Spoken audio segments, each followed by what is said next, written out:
이 시간에 다 같이 일어서서 오늘 주시는 생명의 말씀 우리 함께 읽도록 하겠습니다. 오늘 주시는 말씀은 민수기 13장 17절에서 22절에 있는 말씀입니다. 저와 여러분이 한 절씩 교독하시겠습니다. 모세가 가나안 땅을 정탐하러 그들을 보내며 이르되 너희는 네겝 길로 행하여 산지로 올라가서 그 땅이 그 땅 범인이 강한지 약한지 많은지 적은지와 그들이 사는 땅이 좋은지 나쁜지와 사는 성읍이 진영인지 산성인지와 어디가 배고픈지 메마른지 나무가 있는지 없는지를 탐지하라.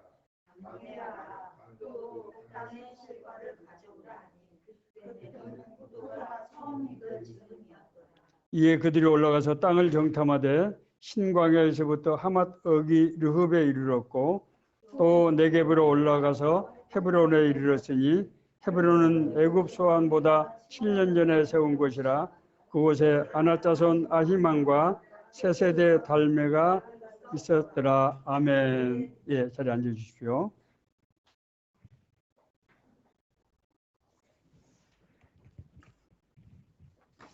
예, 오늘 우리 예배를 진행하는데 여러 가지 조금 착오가 있는 것 같습니다. 이게 제 우스갯얘기입니다만은 제 경험에 의하면은 은혜를 받을 때 여러 가지로 조금 이런 현상들이 있지 않나 그렇게 싶습니다. 우리가 하나님의 자녀라고 하는 것은 하나님께서 우리를 아버지처럼 인도하시고 보호하시고 우리와 함께 하신다고 하는 것이거든요. 우리가 하나님의 자녀라는 표현은 절대로 비유적인 표현이 아니다. 제가 여러 차례 그렇게 말씀드렸습니다. 자, 그런데 실제로 성도인 우리가 하나님의 자녀 우리가 세상을 살아갈 때 때로는 하나님의 뜻이 무엇인지를 잘 분별을 하기도 어렵고 하나님의 뜻이라고 생각되는데 이건 내가 감당할 수 없는 여러 가지 어려움들이 이제 예상되는 거예요. 우리 그렇지 않습니까? 우리가 사실은 하나님의 뜻대로 신자가 되면은 살기를 원하는 소망을 가지고 있고 또 그렇게 살아야 된다고 믿지만은 현실이 그렇게 녹록지 않고 과연 내가 이렇게 과연 살 수가 있을까? 그런 생각들이 이제 든다고 하는 것입니다. 사실 이 문제는 뭐 여러분만 아니라 목사인 저도 마찬가지입니다. 하나님께서 저를 부르셔서 이 목회를 맡기신 것이 분명한데 때로는 혼란스럽고 혼돈하고 뭐 그런 생각에 뒤를 돌아볼 때가 있게 된다는 거예요. 그럴 때마다 제 자신을 이제 채찍질하면서 생각했던 말씀이 오늘 민수기 13장에는 가데스 바네아의 정탐꾼 얘기예요. 정말 저는 이 말씀을 통해서 그동안에 여러 가지 은혜를 받고 하나님께서 우리를 인도하시는 때 이런 과정을 거치게 되는 걸 하는 걸 느끼게 되는데 여러분들도 이 말씀을 통해서 은혜를 받았으면 좋겠습니다. 자, 가나안 땅 정탐 사건은 아브라함의 언약의 이행 과정입니다. 우리가 그걸 이해해야 돼요. 하나님께서 이제 아브라함에게 우리가 아브라함을 믿음의 조상이라고 그러죠. 믿음의 조상이라고 한 것은 하나님과 언약을 맺어서 처음 하나님으로 영접하게 된 그런 조상이죠. 예. 하나님께서 아브라함을 나이 75세 때 너는 본토 친척 아버지 집을 떠나서 내가 너에게 지시할 땅으로 가라 이렇게 말씀하셨잖아요. 예. 사실 나이 75세에 고령인 사람에게 자기가 살던 곳 더구나 부모 형제를 떠나서 새로운 땅으로 가라고 하는 것은 정말 굉장히 위험한 일이고 모험일 수밖에 없는 일이죠.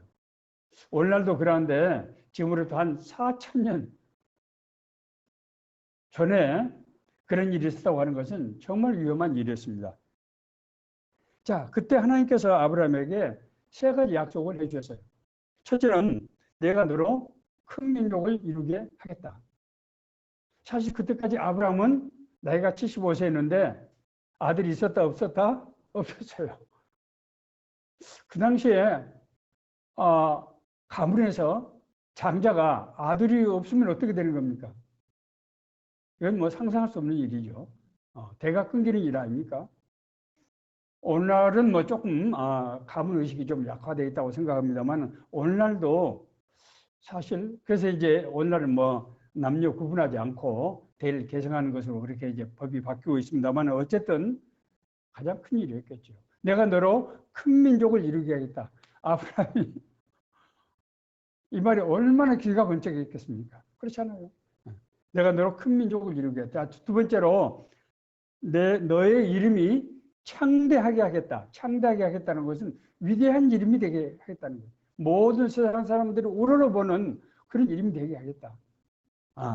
정말 멋진 그런 약속 아닙니까? 우리 박사님 안 그래요? 박창규 주님 멋진 약속 아닙니까 정말? 예. 자, 세 번째로 이해할 수 없는 말씀을 하셨어요.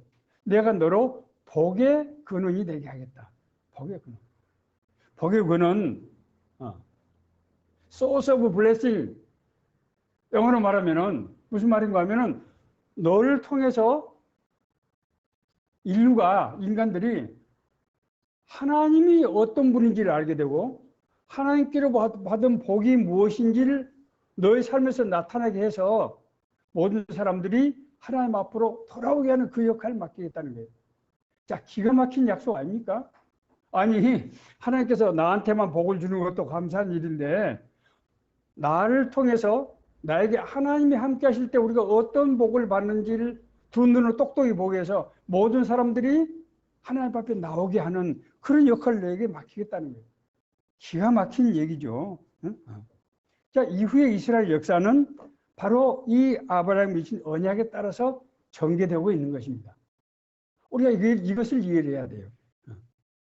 자, 먼저 이제 아브라함에게 가문이 약속의 땅 가나안에 이제 자리를 잡게 된 것은 사실 그러나 아브라함 때 가기는 가죠. 그러나 자리를 잡은 것은 사실 손자인 야곱 때라고 봐야 돼요. 야곱이 어떤 사람입니까? 자기 가정의 장자권. 그러니까 야곱은 사실은 동생이 있잖아요. 정말 아주 간발의 차이로 형이 그냥 발뒤꿈치를 잡고 나왔는데 자기 형이 가정의 장자잖아요. 그런데 야곱은 그걸 만족할 수 없었어요. 야곱을 뭐 여러 가지 부정적인 평가를 하는데 저는 야곱이 장자권을 그 어린 시절에 장자권을 그렇게 욕심냈다고 하는 것은 하나님 나라에 대한 사모하는 마음을 그렇게 표현한 것이라고 저는 그렇게 생각해요. 가족의 장자가 뭡니까? 하나님의 위임을 받아서 가문을 하나님 앞으로 인도하는 제사장의 역할을 하는 것이거든요. 자기 형에서는 뭐 사냥이 나오고 뭐 이런 육신적인 그런 욕심만 있었지 이런 문제에 대해서는 전혀 관심이 없었어요. 자기 생각에도 자기 형 같은 사람이 아브라함의 가문의 장자가 된다고 하는 게 말이 안 된다 이렇게 생각을 했던 거예요. 사실 그것 때문에 야곱은 외삼촌 라반의 집으로 피신해서 20년 동안이나 말할 수 없는 고난을 겪게 되죠. 지난주에 제가 설교했듯이 그렇지만은 놀랍게도 그 20년은 고난의 세월이 사실은 고난의 세월이 아니었어요. 야곱은 거기서 살았기 때문에 자기 외삼촌 라반에 속았기 때문에 4명의 아내를 통해서 12명의 아들을 얻을 수가 있었어요. 놀라운 일 아닙니까? 두 번째로 라반이 10번이나 임금을 거짓말로 속이고 해서 자기가 아주 여러 가지 머리를 굴리고 해서 수많은 양과 염소, 소떼를 이루는 그런 큰 부를 이뤘단 말입니다. 그렇게 해서 나중에 20년 만에 자기 이제 고향으로 돌아올 때는 진짜 명실상부한 장자로서의 그런 위상을 갖출 수 있었어요. 생각해 보세요. 장자권을 얻었다고 하지만 아무것도 없으면 무슨 힘이, 무슨 영향력이 있고 자손이 없으면 어떻게 힘을 쓸 수가 있겠습니까? 어쨌든 이제 야곱 때 브엘세바에서 자리를 잡게 된 것입니다. 자, 그런데 그때 중근동 지방에 대기근이 들어서 더 이상 살 수가 없는 상황이 됐단 말이에요. 시련이 온 것이죠. 하나님의 약속에 지금 먹구름이 지금 낀 거예요. 약속을 이행할 수 없는 상황이 지금 된 겁니다. 그때 그래서 이제 야곱은 자기 가족들 70명을 데리고 정말 나일강이 있는 마르지 않는 땅 애굽으로 이제 피난을 가게 되는 거 아닙니까? 자, 그런데 어떤 사건이 있었습니까? 자기 아들 요셉이 먼저 가서 총리가 돼 있었던 거예요. 참 기가 막히죠. 성경 말씀은 어떤 때 보면은 세상에 이렇게 마치 이렇게 우리가 각본을 보는 것 같은 한편의 드라마를 보는 것 같은 그런 느낌이 들잖아요. 아니 하나님이 이렇게 기가 막히게 제가 공직을 은퇴하고 나서요. 제가 앞으로 무엇을 할 것인가 그냥 하나님 뜻을 분별해야 되겠다고 생각하고 한 1년 동안 제가 묵상하고 기도하면서 쉬는 날을 제가 쭉 회고하는 제가 글을 써봤어요. 제 자서전을 아직 완성을 못했습니다. 바빠가지고 쓰면서 제가 놀라운 사실을 발견했어요. 저는 그때 내가 우연히 그런 사람들을 만나고 그런 일이 이루어진다고 생각했는데 그것이 아니더라고요. 마치 거대한 퍼즐이 맞춰지는 것이 완벽하게 맞춰지는 거예요.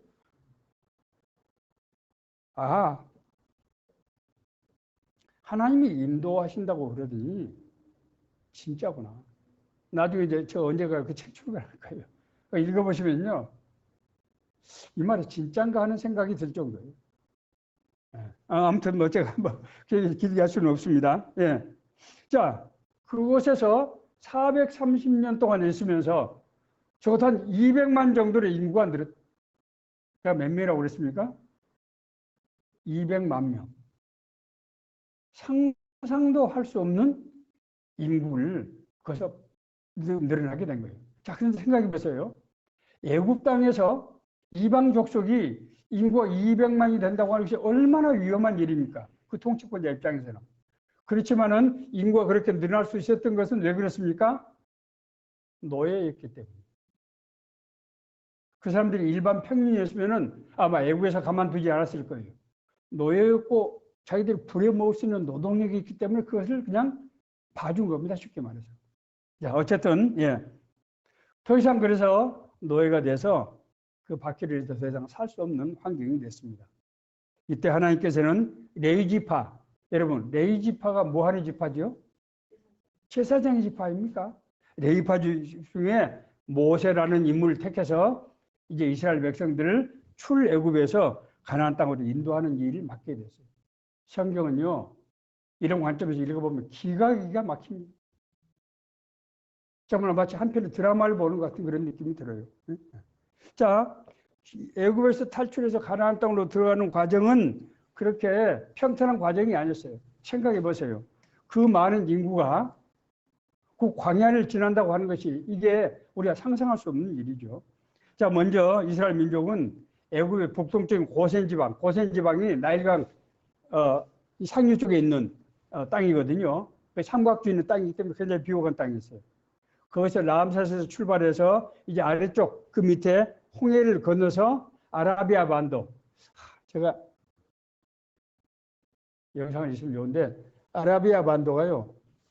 이렇게 여기 아프리카 대륙 이쪽이 아프리카 대륙 여기가 이제 중동 지역의 가운데가 여기 이렇게 생긴 땅이에요. 이렇게 생긴 땅. 여기가 이제 아시아 지역이죠. 여기가.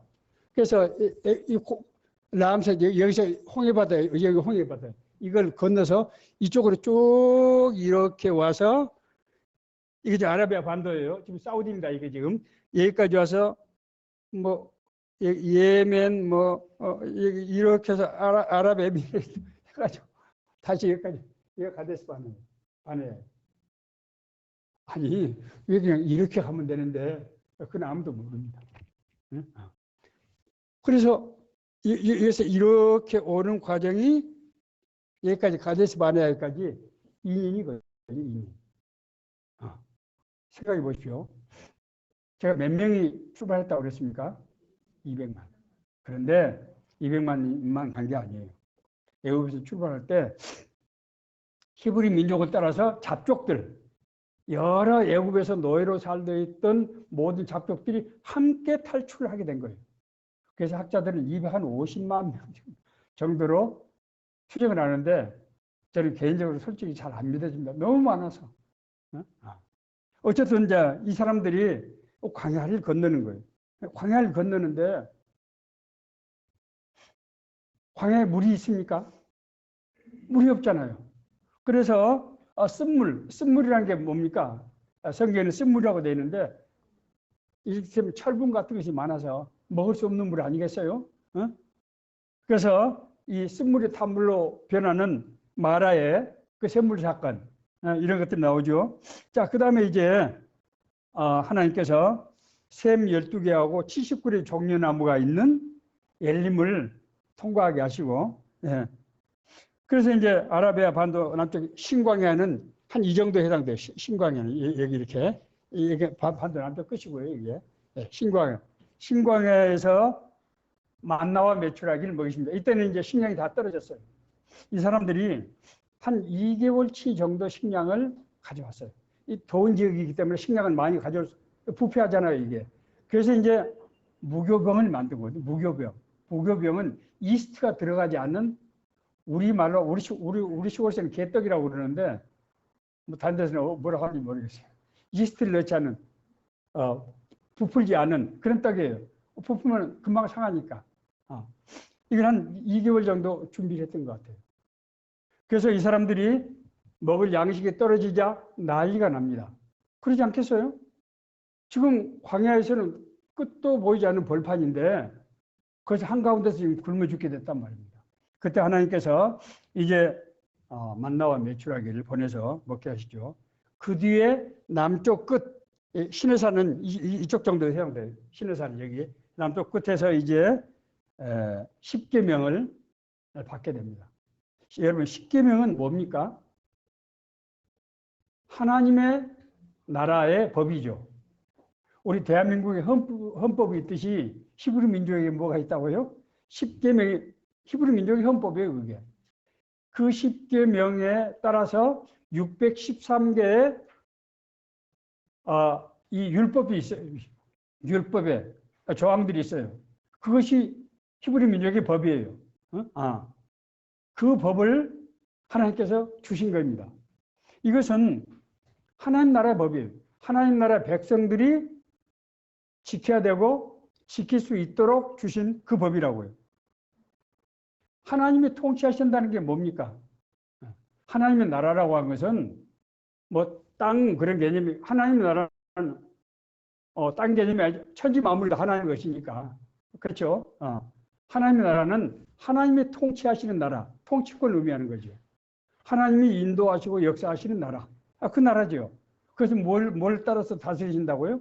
바로 이 십계명과 율법으로 다스리신 거예요. 그래서 우리가 이제 구원받고 거듭나서 하나님의 자녀가 되면은 이 말씀을 지켜서 살 수 있는 그런 능력들이 우리 안에서 형성이 되고 또 그렇게 살 때 하나님의 복을 받게 되는 거예요. 자, 그래서 앞서 말씀드린 대로 여기서 이렇게 와서 2년에 걸쳐서 여기 다시 이쪽으로 올라옵니다, 지금.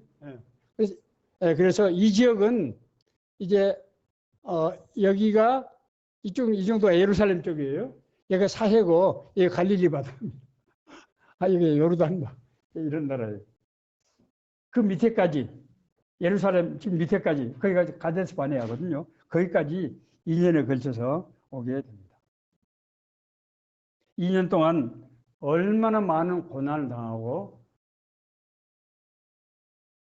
마음에 상하고 지치고 생각해 보세요. 아무리 노예지만 그래도 외국에 있을 때는 편하게 먹고 살고 그렇게 했는데 이 끝이 보이지 않는 광야에서 그것도 한 2달이면은 원래 들어가는 직선으로 갔으면 한 2달이면 들어가는 거리인데 2년 동안 그 광야에서 살았단 말입니다. 이스라엘 민족들이 불평하고 불만하고 여러 번 반역을 시키기도 하는데 사실 우리가 인간적으로 볼 때 우리 같으면 그렇게 안 그렇게 했겠어요? 앞이 안 보이잖아요. 한 2달 있으면 들어갈 줄 알았는데 지금 1년 넘어서 2년 가니까 우리 뭐 코로나 뭐 이런 정도도 지금 3년 되니까 사람들이 지치고 지쳐서 이제는 뭐 나라 잘 지침을 잘 지키지도 않고 지금 어차피 뭐 이런 상황인데 우리가 광야에서 그렇게 한번 헤맸다고 생각해 보세요. 말할 수 없는 이제 동시에 정말 새로운 땅에 대해서 얼마나 큰 기대가 있었겠습니까? 아, 진짜로 우리가 이제 적과 꿀이는 가나안 땅으로 들어가는구나. 자, 그래서 이제 12명의 정탐꾼을 보냅니다. 각 지파별로 한 명씩 제일 똑똑하고 용감하고 날쌘 사람들을 이제 선출해서 보내는 거죠.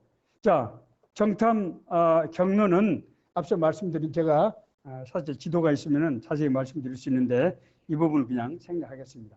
아무튼 핵심적인 신광야 하맛 어귀에서 르홉이 이루고 오늘 본 말씀이죠. 네겝으로 올라와서 헤브론. 헤브론은 굉장히 이스라엘 역사에서 중요한 땅입니다. 처음에 다윗이 7년 동안 왕이 돼서 다윗 유다 지파하고 베냐민 지파만 다스릴 때 7년 동안 같은 것이 바로 헤브론이거든요. 그래서 헤브론은 이스라엘 중에서도 이스라엘이라고 할 수 있는 아주 굉장히 중요한 그런 땅입니다.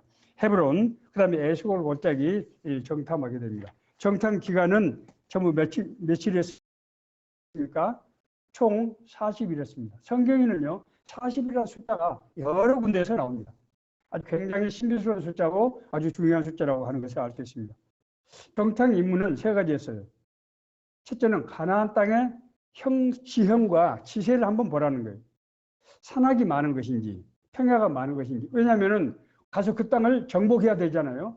그러니까 군사적으로 여러 가지 지형을 미리 연구할 필요가 있었던 것입니다. 자, 두 번째로 토지의 비옥들. 이 토지가 땅이 기름진지 척박한지 농지와 초지의 상태. 그래서 모세가 이제 정탐꾼들에게 실과를 그 땅에 실과를 좀 가져오라. 그래서 이 사람들이 뭘 가져옵니까? 포도를 꺾어가지고 오는데 포도가 얼마나 크고 많이 열렸는지 두 사람이 막대기를 해서 이 어깨에다 걸쳐가지고 와야 될 정도로 그렇게 큰 그런 비옥한 땅이었다는 거죠. 자, 문제는 그 땅의 주민들과 군사들에 관한 것이었습니다. 정탐 결과 한마디로 정탐꾼들이 보고 온 가나안 땅은 너무 좋은 땅이었습니다. 젖과 꿀이 흐르는 가나안 땅. 젖과 꿀이 흐르는 젖이라는 게 뭡니까? 동물의 젖을 얘기하는 거잖아요. 그러면 이것은 뭘 지금 상징합니까? 목축업. 목축업을 할 수 있는 좋은 초지가 많다고 하는 걸 상징하는 거죠. 예. 꿀이 흐르는 땅. 꿀은 뭡니까? 이것은 식량, 농업이 식물이 잘 자라는 땅, 이걸 의미하는 거잖아요. 그래서 목축과 이 농업이 아주 굉장히 좋은 땅. 그런 땅을 이제 이렇게 표현한 것입니다. 물론 뭐 영적인 의미가 있습니다만은 사실은 그 땅 자체도 그렇게 될 수 있는 그런 땅이었습니다. 문제는 그 땅에 있는 주민들이 너무 강하고 성읍이 견고해서 도저히 자기들이 들어가서 그 땅을 정복할 수 있을 것 같지가 않았던. 심지어 정탐꾼들은 거기서 거인 족속인 아낙 자손을 보았다고. 그렇게 아낙 자손은 뭐 다윗과 골리앗이 싸울 때 그 골리앗 거인 족속 중에 하나거든요. 아낙 족속이. 그래서 그들에 비하면 자기들은 메뚜기 같은 존재다. 이렇게 표현하고 있어요. 우리는 마치 메뚜기 같았다. 도저히 우리는. 그래서 저 땅은 너무나 아름답고 좋지만은 우리가 들어가면은 거기서 우리가 살아남지 못한 그런 땅이다. 이런 정탐꾼의 복을 들은 여호수아와 갈렙은 발을 구르면서 아니야. 그 땅은 하나님께서 우리에게 주신 땅 아니냐. 우리가 지난 2년 동안 하나님께서 우리에게 베푸신 여러 가지 기사와 표적들을 한번 봐라. 그런데 하나님이 그 땅을 줬는데 우리가 하나님께서 우리와 함께 하시는 것을 아는데 우리가 왜 두려워한단 말이냐 하고 반대를 했지만은 문제는 백성들이었어요. 백성들이 정탐꾼들의 얘기를 듣고 동요하기 시작한 것입니다. 이 사람들은 지난 2년 동안 너무나 많은 고난을 당했어요. 그런데 앞으로 이제 가서 그냥 젖과 꿀이 흐르는 땅에 가서 살면 되는 줄 알았는데 그 족속들과 싸워서 점령을 해야 되는 상황이 된다고 생각했을 때 도저히 감당할 수 없었던 것입니다. 온 회중이 소리 높여 부르짖으며 백성이 밤새도록 통곡하였더라. 이스라엘 자손이 다 모세와 아론을 원망하며 온 회중이 그들에게 이르되 우리가 애굽 땅에서 죽었거나 이 광야에서 죽었으면 좋았을 것을 어찌하여 여호와가 우리를 그 땅으로 인도하여 칼에 쓰러지게 하려 하는가. 우리 처자가 사로잡히리니 애굽으로 돌아가는 것이 낫지 아니하랴. 자, 기가 막힌 현상이 지금 일어나고 있습니다. 2년 동안 죽기 살기로 해서 여기까지 왔는데 애굽으로 다시 돌아가자고 지금 하는 겁니다. 요 하나님께서 가나안 땅을 주겠다고 하는 약속을 실현할 수 없는 상황이 된 것입니다. 결과적으로 이스라엘은 이후 그 가데스 바네아에서 다시 38년 동안의 세월을 광야에서 지나게 됩니다. 여기서 40이라는 숫자가 또 나오죠. 한 40은 원 제너레이션, 한 세대를 상징합니다. 인간의 삶을 상징합니다. 죄된 인간의 삶을 상징하고 있습니다. 자, 오늘 이 메시지가 우리에게, 오늘 이 말씀 우리에게 주는 메시지가 뭔가를 우리가 생각을 해봐야 됩니다. 가나안 땅은 사실은 피조 세계를 상징하는 땅입니다. 여호와께서 가나안에게 젖과 끓이는 땅이라고 하는 것은 정말 그 땅 자체는, 물적인 그 땅 자체는 물이 풍부하고 아름다운 초지가 조성된 그런 농경과 목축에 사람이 살기에 가장 적합한 땅이었습니다. 사실 아브라함과 롯이 처음에 이제 가나안을 향해서 갈 때 자기 가축들이 너무 많아지니까 동거하기 어려웠잖아요. 그래서 어떡합니까? 아브라함이 자, 너하고 나하고 함께 살기 아주 어렵게 됐다. 자꾸 목자들이 서로 다투고 이렇게 해서는 안 되겠다. 그래서 네가 먼저 땅을 고르면은 내가 다른 땅을 내가 정하겠다. 그때 롯이 선택했던 땅이 무슨 땅입니까? 예, 가나안 땅의 소돔 땅이었어요. 바로 그 땅이었습니다. 그러니까 그 땅이 참으로 눈에 보이게 기가 막히게 좋다는 거예요.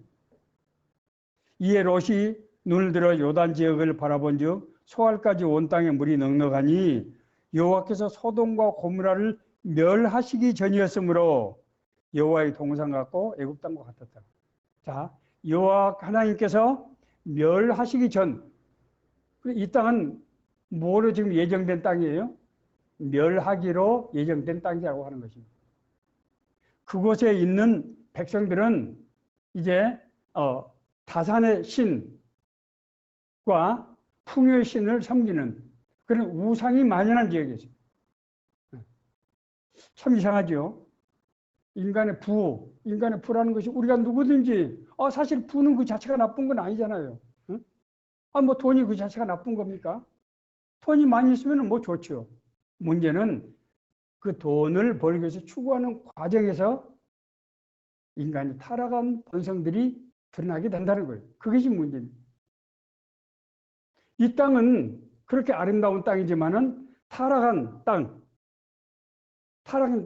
그래서 거인 족속들이라든지 이상한 사람들이 사는 그런 땅은, 그래서 하나님께서 그 땅을 우리가 이스라엘에게 줬다고 하는 의미를 우리가 생각을 해봐야 됩니다. 약속의 땅 가나안은 하나님께서 자신의 형상으로 인간을 창조했지만은 불순종으로 타락해버린 피조 세계를 하나님께서 자기가 택하신 아브라함 자손 이스라엘을 통해서 다시 회복시키려고 한다고 하는 것을 상징적으로 보여주는 땅이라는 거예요.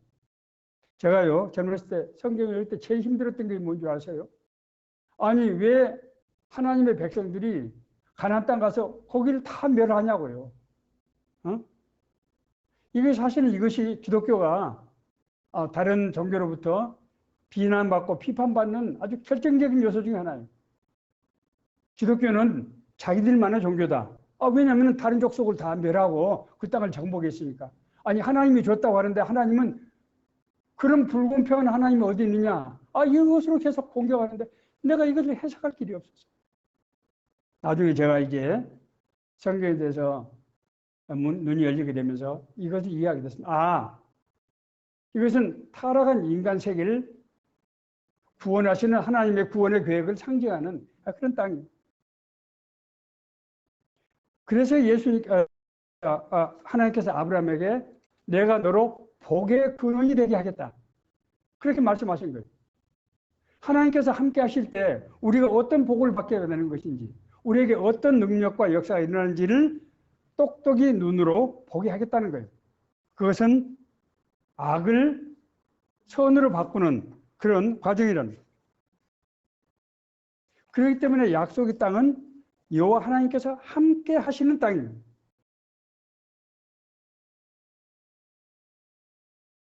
가나안 땅은 자신의 힘으로 정복할 수 있는 그런 땅이 아니었어요. 40년 동안 지냈던 그 광야는 인간이 자기의 힘과 방법으로 살 수 있는 그 땅이 말하는 것이 아니에요. 이것은 죄악으로 타락한 세상을 지금 상징하고 있는 것이에요. 하나님께서 우리를 먹이시고 입히시고 인도하신다고 하는 것을 우리가 생생하게 삶을 통해서 보여주는 그냥 말이 아니고 그런 바로 현장이라고 해요. 내 종 모세가 죽었으니 이제 너는 이 모든 백성과 더불어 일어나 이 요단을 건너 내가 그들 곧 이스라엘 자손에게 주는 그 땅으로 가라. 내가 모세에게 말한 바와 같이 너희 발바닥으로 밟는 곳은 모두 내가 너희에게 주었노니 내 평생에 너를 능히 대적할 자가 없으리니 내가 모세와 함께 있었던 것 같이 너와 함께 있을 것임이라. 내가 널 떠나지 아니하며 버리지 아니하리라. 이스라엘 백성들은 애굽에서 403일 동안 노예 생활했어요. 노예 생활이라는 것이 누구의 지배를 받는 것입니까? 영적으로 악의 영의 지배를 받는 거죠. 죄의 지배 아래 있었던 세월이 바로 430년 애굽에 아닙니까? 출애굽을 한다는 것이 무엇입니까? 성경은 전부 떠나라고 하잖아요. 본토 친척 아비의 집을 떠나. 너는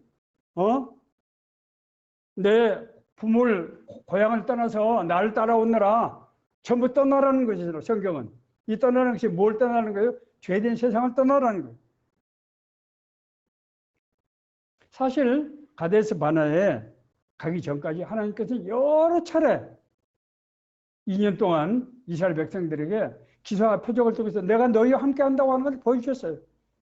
아까 말씀드린 대로 반석에서 샘물이 나게 해주시고 만나와 메추라기를 먹이시고 낮에는 구름기둥 밤에는 불기둥으로 보호하고 인도하셨다고요.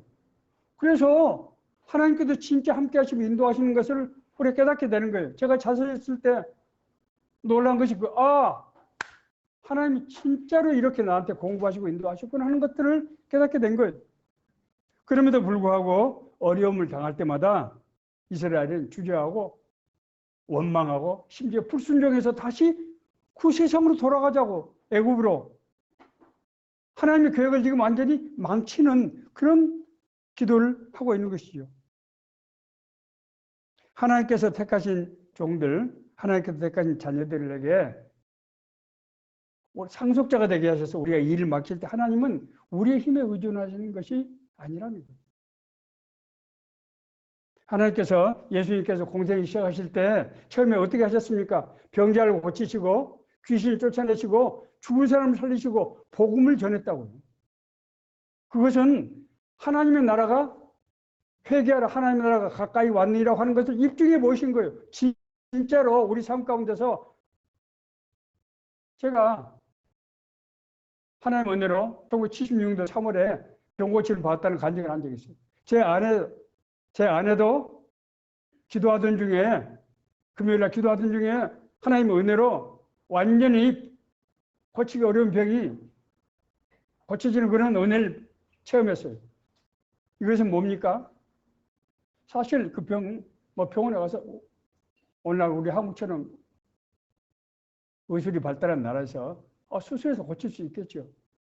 그러나 하나님은 병 그 자체가 문제가 아니고 내가 너와 함께 한다. 하나님이 우리를 주관하시고 인도하신다고 하는 것을 통해서 보여주신 거예요. 이 사람들이 2년 동안이나 그걸 봤음에도 불구하고 눈앞에 보이는 새로운 어떤 그런 장벽 앞에서 주저앉고 만 것입니다. 자, 그런데 성경은 절대로 하나님의 자녀, 하나님의 나라 일꾼들은 사람의 힘과 방법으로 하도록 하지 않는다고 하는 것을 말씀하고 있어요. 오직 성령이 너에게 임하시면 너희가 권능을 받고 예루살렘과 온 유대와 사마리아 땅까지 이르러서 내 증인이 될 것이다. 예수님께서 자기 제자들에게, 무리들에게 병을 고쳐주고 귀신 쫓아내고 하나님의 복음을 할 때 그걸 보여주심으로써 하나님 나라가 임하게 하는 걸 보여주시고 제자들에게도 70명에 2명씩 짝을 찌어서 파송을 해서 그 제자들도 예수님과 똑같이 병을 고치고 귀신을 쫓아내고 복음을 전하는 능력을 주시고 부활 승천하신 후에 사도행전의 이 언약이 예수님을 따르는 모든 무리들에게 주어지면서 사도들뿐만 아니라 평신도인 빌립과 스데반을 통해서도 이런 성령의 권세와 능력들이 나타나서 지난 2000년 동안 우리에게도 병 고치고 귀신 쫓아내고 복음을 우리가 하나님을 영접하고 하나님의 자녀가 되는 이런 권세를 주셨단 말입니다. 하나님께서 우리를 주관하시고 인도하신다고 하는 것은 그냥 추상적인 그런 개인적인 표현이 아니에요. 진짜로 함께 하신다는 거예요. 진짜로 하는 것을 사람이 못 믿으니까 하나님께서 조금 약간 좀 특별한 방식, 특수한 은혜, 정말 병 고치고 귀신 쫓아내고 또 하나님이 우리 어떤 경우는 경제적인 문제도 해결해 주시고 우리 필요하면 사람이 높은 지혜도 올려주시고 하나님이 여러 가지 방식으로 우리에게 필요한 것들을 주시면서까지 사실 그럴 필요 없는 거거든요. 하나님의 자녀 왕자가 되고 공주가 되면은 무슨 돈이 필요하고 무슨 권세가 필요하겠어요. 그럼에도 불구하고 하나님은 우리에게 그런 것들을 통해서 내가 너와 함께 한다. 나는 너의 아버지다라고 하는 것을 보여주시는 거예요. 그래서 하나님은 하나님이 우리에게 주시는 특별 계시, 이 성경 말씀을 통해서 역사하시는 거예요. 하나님의 말씀을 살아있고 운동에서 자는 날서는 어떤 검보다 예리해요. 우리의 심령과 골수를 쪼개며 우리의 생각과 뜻을 감찰하시고 인도하신다. 성경이 그렇게 기록하고 있지 않습니까? 여호수아가 이제 모세의 뒤를 이어서 이스라엘 백성을 가나안 땅에 들어가서 정복을 해야 되는 사명을 맡았단 말이에요. 자, 모세의 역할이 쉽겠습니까? 여호수아의 역할이 쉽겠습니까? 모세는 그냥 광야를 그냥 통과해 왔잖아요. 그런데 그렇게 힘들었잖아요. 모세는 결국 가나안 땅에 못 들어가고 그래서 죽게 되는 것 아닙니까? 그런데 근데 모세는 어떤 인물입니까?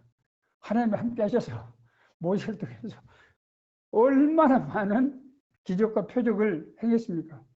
그런데 여호수아는 사실 그런 인물이 아니잖아요. 여호수아는 모세의 비서실장하고 휘하의 장군하던 사람이잖아요. 그런데 이제 자기는 이스라엘 가나안 땅을 정복을 해야 된다는 거예요. 전투를 통해서. 얼마나 불안하고 떨렸겠습니까? 하나님께서는 여호와께서는 모세에게 여호수아에게 내가 너와 함께한다. 담대하고 두려워하지 말라. 그렇게 말씀하시고 나서 이 율법 체배를 내 입에서 떠나지 말게 하고 주야로 묵상하여 그 가운데 기록한 것을 다 지켜 행하라. 이렇게 말씀하세요. 아니 말씀 읽고 묵상하고 큐티하면은 모든 문제가 해결된다고요? 지금 그렇게 말씀하고 지금 여호수아에게는 뭐가 필요합니까? 하나님께서 군사와 전략을 말씀해 주시고 막 그래야 될 것 같은데 하나님이 지금 뭐라고 한가하게 성경책 열심히 읽고 하면은 길이 열린다고 지금 말씀하시는 거예요. 하나님께서 우리를 인도하시고 우리에게 권세를 주시고 능력을 주실 때 뭘 통해서 하신다고요? 하나님의 말씀, 로고스를 통해서 하신다. 하나님의 말씀은 단순한 교훈이 아니고 하나님을 구성하는 속성, 하나님의 능력, 하나님께서 인간에게 소통하는 수단인 이 로고스를 통해서 우리를 인도하신다는 거예요. 실제로 우리가 하나님의 인도하심을 받을 때 대부분, 물론 특수한 경우도 있어요. 우리가 하나님을 성경 말씀에다 국한시킬 수가 없어요.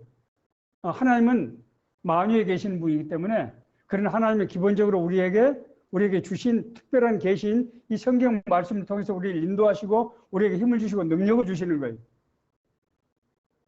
우리가 성경 말씀을 읽고 묵상하고 따라 행할 때 진짜로 하나님께서 우리 마음속에 깨달음을 주시고 우리를 인도하시고 우리에게 열정을 주시고 소망을 주시고 사람들을 붙여주시고 모든 일들이 이 말씀 안에서 이루어지는 것을 보게 됩니다. 이후에 이스라엘 민족이 첫 번째 관문이 어디입니까? 예리고성이죠. 예리고성은 난공불락의 성이에요. 난공불락의 성. 사람 힘으로 도저히 극복할 수 없는 성이었어요. 그런데 어떻게 이 성을 함락했습니까? 여섯 번 성주위를 돌고 일곱 번째 나팔 불고 함께 여호와의 이름을 부를 때 그 성이 무너졌지 않습니까? 학자들은 그래서 이걸 어떻게 설명할 것인가? 그때 마침 그 지역에 지진이 일어났을 것이다. 이렇게 추정하고 있습니다. 성이 무너져버린 거예요. 자, 이것은 뭘 의미합니까? 하나님의 말씀으로 그 성을 포위했단 말입니다. 그 악의 세력을 포위한 거예요. 돌았다는 것이 뭡니까? 포위한 거예요. 그리고 외칠 때 그 악의 세력이 무너진 겁니다. 악령의 지배를 받고 악령의 힘으로 살아가는 이 어둠의 땅은 악령이 사라질 때 그냥 맥없이 무너지고 마는 것을 상징적으로 보여주는 그런 사건이죠.